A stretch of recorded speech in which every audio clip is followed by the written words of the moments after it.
Halo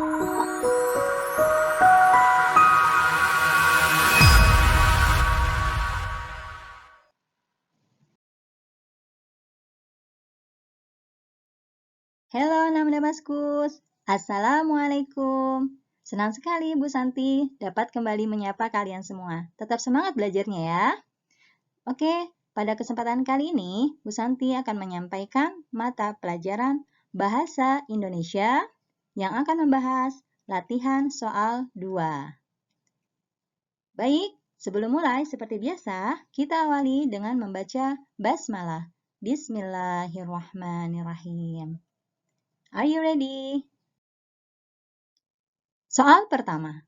Telah ditemukan sebuah dompet kulit warna hitam berisi sejumlah uang, KTP, dan SIM C atas nama Wagino, alamat Desa Sukamiskin, Kecamatan Sukaminta. Bagi yang merasa kehilangan silakan menghubungi Bapak Tukimin di nomor 081234567789. Pengumuman di atas berisi tentang apakah tentang orang hilang, atau ditemukannya dompet, atau hilangnya dompet, atau ditemukannya Wagino.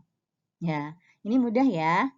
Ini adalah pengumuman berisi tentang ditemukannya dompet. Lanjut nomor 2. Pengumuman biasanya ditujukan kepada apakah orang banyak, individu, seseorang, atau kelompok tertentu. Nah, biasanya pengumuman itu ditujukan untuk orang banyak ya, agar orang banyak dapat mengetahuinya. Pengumuman secara tertulis biasanya disampaikan melalui apakah radio, televisi, amanat pembina upacara, atau koran. Nah, kalau radio, tentu pengumumannya tidak bisa secara tertulis ya, karena radio itu cara kita mendapatkan beritanya dengan cara mendengar, bukan melihat. Lalu televisi juga sama, dia audio dan visual juga. Amanat pembina upacara juga tidak bisa disampaikan secara tertulis. Nah, yang bisa disampaikan secara tertulis dan dapat kita lihat adalah pengumuman yang disampaikan melalui koran.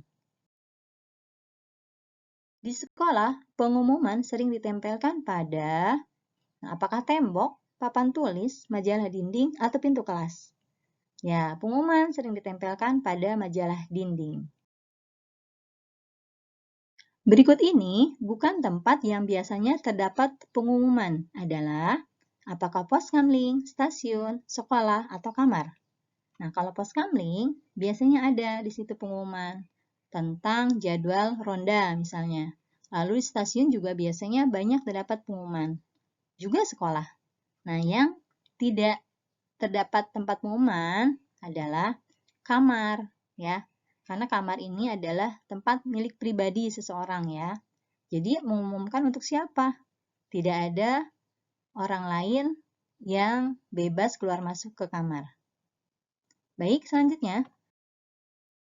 Rakit-rakit ke hulu, berenang-renang ke tepian. Bersakit-sakit dahulu, bersenang-senang kemudian. Pantun tersebut termasuk pantun apakah jenaka, agama, nasihat, atau anak-anak. Nah, kalian masih ingat apa itu pantun jenaka, agama, nasihat, atau anak-anak? Pantun jenaka adalah pantun yang bertujuan untuk menghibur orang yang mendengar. Kadang pula dijadikan sebagai media untuk saling menyindir. Lalu, pantun agama adalah pantun yang di dalamnya mengandung kata-kata nasihat atau petuah yang memiliki makna mendalam sebagai sebuah pedoman dalam menjalani hidup. Biasanya berisi kata-kata yang bisa mendorong kita untuk berbuat yang tidak melanggar aturan agama, baik untuk kepentingan diri sendiri maupun bagi orang lain. Sedangkan pantun nasihat hampir mirip ya dengan agama, yaitu pantun yang isinya berupa nasihat atau amanat yang akan disampaikan. Biasanya berupa ajakan kebaikan atau menasehati sesuatu dan juga memahami hikmah yang ada di isi pantun. Sedangkan pantun anak-anak adalah pantun yang memiliki kaitan dengan masa kanak-kanak, yang mana pantun ini menggambarkan makna sukacita maupun duka cita. Nah, berarti kira-kira pantun di atas ini termasuk jenis pantun apa? Ya, termasuk jenis pantun nasihat. Nasihat agar kita, maksudnya ya, bersakit-sakit dahulu bersenang-senang kemudian, kita harus berusaha dalam hidup kita untuk mencapai kesenangan kita nanti, ya. Ini adalah nasihat kehidupan. Baik, selanjutnya. Di bawah ini yang bukan jenis pantun, apakah pantun anak, pantun tua, pantun nasihat, atau pantun teka-teki? Nah, kita ingat kembali ya, apa saja sih jenis-jenis pantun? Nah, ada pantun nasihat, pantun jenaka, pantun teka-teki, pantun cinta, pantun agama, pantun peribahasa, pantun kiasan, juga pantun anak. Nah, yang tidak ada di sini pantun apa? Ya, yang tidak ada adalah pantun tua. Satu bait pantun terdiri dari 4 baris. Nah, sinonim dari bait adalah, kalian masih ingat sinonim? Yaitu persamaan kata ya. Berarti persamaan kata bait adalah apakah saja kelompok, kuplet, atau paragraf. Nah, ternyata sinonim dari bait adalah kuplet.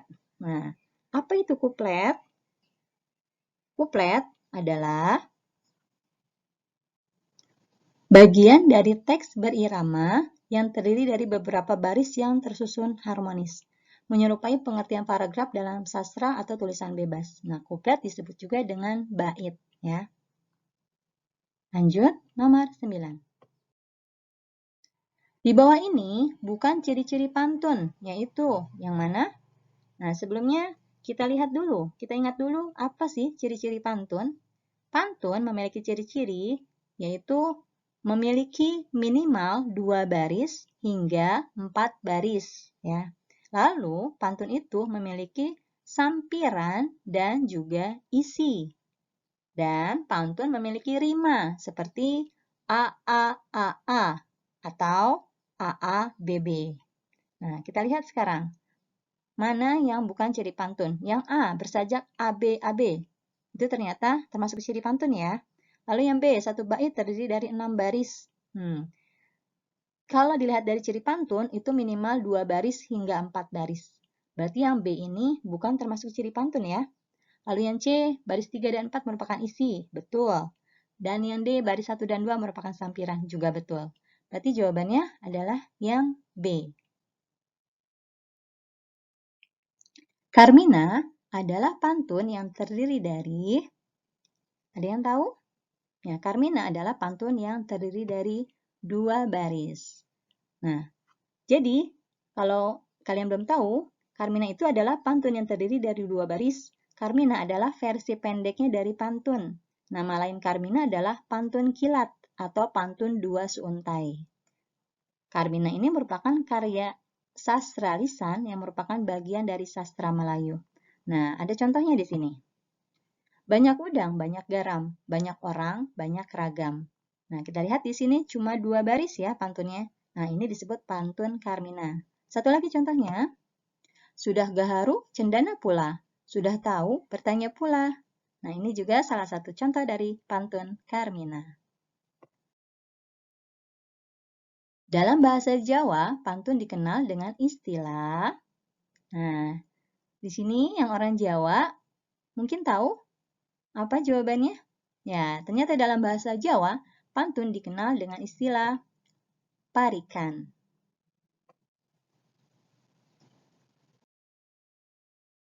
Merubah pantun menjadi karangan yang berbentuk prosa disebut apa? Apakah paragraf, karangan, narasi, atau parafrasa? Ya, jawabannya adalah parafrasa. Parafrasa adalah istilah linguistik yang berarti pengungkapan kembali suatu konsep dengan cara lain dalam bahasa yang sama, namun tanpa mengubah maknanya. Nah, di sini berarti mengubah konsep yaitu dari pantun menjadi karangan bentuk prosa ya. Makanya artinya adalah parafrasa. Dalam drama yang berwatak baik disebut, nah kalian sering mendengar istilah ini ya, yaitu tokoh yang berwatak baik disebut protagonis. Sedangkan kebalikannya, antagonis adalah tokoh dalam drama yang berwatak jahat atau tidak baik. Yang tidak dicatat ketika melaporkan isi buku adalah, Apakah harga buku, judul buku, nama pengarang, atau jumlah halaman? Kita lihat dulu ya, apa saja sih yang harus kita catat ketika melaporkan isi buku? Yang pertama adalah melaporkan isi buku, yaitu identitas bukunya yang terdiri dari judul buku, nama pengarang, penerbit, tahun terbit, dan tebal buku atau jumlah halaman buku. Lalu yang kedua, isi pokok bukunya. Dan yang ketiga, format laporan isi buku yang terdiri dari judul buku tadi, penulis, penerbit, tahun terbit, tebal buku, isi buku. Sama seperti tadi ya. Nah, ini yang perlu dicatat. Berarti yang tidak termasuk adalah harga buku. Harga buku tidak perlu dicatat ketika melaporkan isi buku. Bagian karangan yang mempunyai satu ide pokok disebut dengan apakah bait, baris, larik, atau paragraf? Nah, jawabannya adalah, nah kita lihat dulu di sini pengertiannya. Bait adalah gabungan dari beberapa baris dalam puisi, biasanya terdiri dari 4 baris. Nah, itu bait. Lalu, baris adalah susunan horizontal dari objek, kata, angka, data, atau hal lainnya. Lalu larik. Larik disebut juga dengan baris ya. Larik dengan baris sama. Larik ini kumpulan dari nilai-nilai data bertipe sama dalam urutan tertentu yang menggunakan sebuah nama yang sama. Sedangkan paragraf adalah suatu rangkaian kalimat yang memiliki suatu gagasan utama atau ide pokok. Nah, berarti yang sesuai dengan pengertian ini adalah bagian karangan yang mempunyai satu ide pokok disebut paragraf. Makna yang masih tersembunyi atau terselubung adalah makna terselip, tersirat, tersurat, atau terdalam. Ya, kalian masih ingat materi ini? Ya, jadi makna yang masih tersembunyi adalah makna tersirat. Sebelum menulis cerita, kita harus menentukan apa? Apakah kerangka karangan, atau tema, judul, atau bahasa? Ya, sebelum menulis cerita, kita harus menentukan terlebih dahulu temanya. Suatu karangan yang terikat oleh larik, bait, dan sajak disebut apakah pantun, prosa, puisi, atau drama. Pantun adalah bentuk puisi Indonesia atau Melayu. Tiap bait atau kuplet biasanya terdiri atas 4 baris yang bersajak A, B, A, B. Tiap larik biasanya terdiri atas 4 kata, baris pertama dan baris kedua biasanya untuk sampiran, dan baris ketiga dan 4 untuk isi. Nah, jadi, pantun ini memiliki bait, juga larik atau baris ya, dan juga bersajak. Lalu, prosa. Prosa adalah karya sastra yang membentuk cerita yang disampaikan menggunakan narasi. Nah, prosa ini tidak terikat oleh banyaknya baris, banyaknya suku kata dalam setiap baris, serta tidak terikat oleh irama dan rima seperti puisi.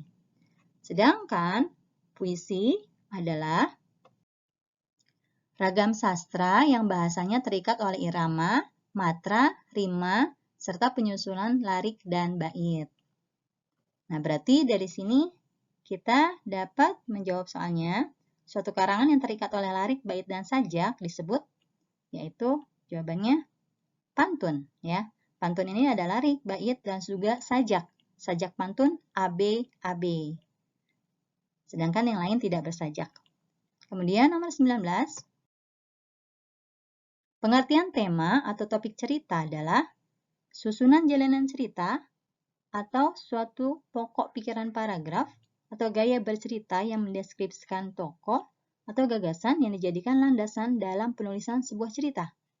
Ternyata, pengertian tema atau topik cerita adalah gagasan yang dijadikan landasan dalam penulisan sebuah cerita.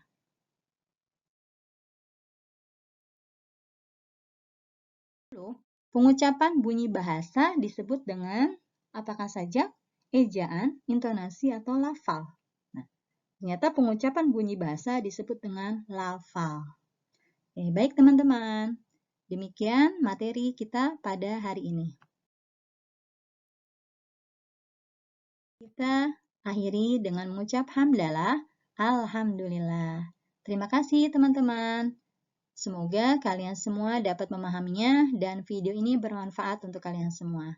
Bu Santi mohon maaf bila ada salah. Sampai jumpa lagi. Wassalamualaikum warahmatullahi wabarakatuh.